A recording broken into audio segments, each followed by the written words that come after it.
تعالوا بينا النهاردة هنعمل كرات البطاطس المحشية، بجد حلوة جدا. جربوها وقولي رأيكم. حلوة جدا في الفطار وفي العشاء. قبل ما نبدأ حط لايك واشتركوا في القناة وفعلوا زر الاشتراك. هنجيب هنا اول حاجة، هنجيب هنا بطاطسيتين يكونوا مسلوقين كده كويس معانا. بعد كده هنهرسهم بالشكل ده، هنعمهم تماما كده. تمام، حلوة جدا.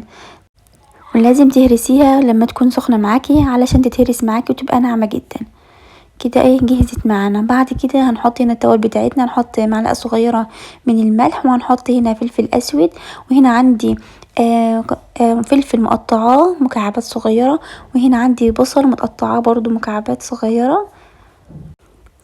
بعد كده هنحط هنا 3 معالق كبار من النشا كده. تمام، حلو جدا.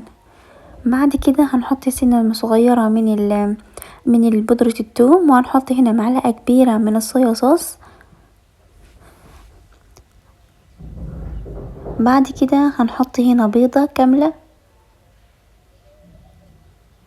وهنقلب كده كويس الخليط بتاعنا. كمان لو حابة تضيفي اي اضافات تانية هتنفع معاكي. هنقلبها كده تقليبتين. بعد كده هنكمل المكونات بتاعتنا كده خلاص. بعد كده هكون هنا مجهزة هنا لانشون يكون متقطع مكعبات صغيرة علشان يديكي طعم حلو. ممكن تحطي بسطرمة او لحمة مفرومة متعصجة، او ممكن تكون نية معاكي كده. تمام، قلبناها كده كويس،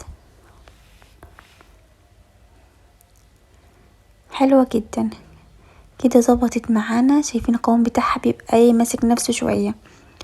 بعد كده هنسخن طاسة تسخن كده كويس على النار، وهنحط فيها شوية من الزيت، وهنكور كده البطاطس بتاعتنا بالمعلقة بالشكل ده علشان تديكي شكل حلو وتتقيلي تتحمر معانا. الزيت معاكي لازم يبقى نار متوسطة، ما يبقاش سخن قوي علشان البطاطس تحمر كده لون حلو جدا. هنعمل الكمية كلها بنفس الطريقة دي. بعد كده انا هنا هستخدم ايديا علشان اكورها تديكي شكل حلو. طبعا اول ما تحمر معاكي هتقلبيها تخليها تاخد لون حلو معاكي. بعد كده هنكورها بايدينا، هتبقى اسهل معاكي وهتديكي شكل حلو بالشكل ده.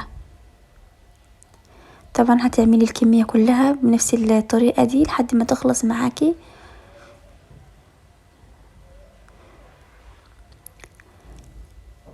حلوة جدا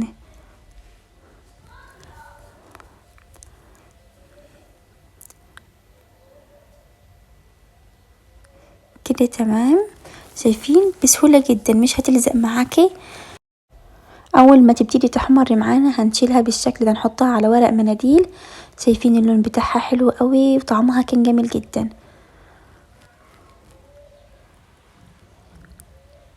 طبعا احنا عارفين ولادنا مش بيحبوا البطاطس المسلوقة، فانت لما تعمليها لهم بالطريقة دي هيحبوها جدا كده. خلاص انا خلصت الكمية كلها بتاعتي. شايفين الجمال، حلوة جدا. اتمنى الفيديو يكون عجبكم. حطوا لايك واشتركوا في القناة. السلام عليكم ورحمة الله.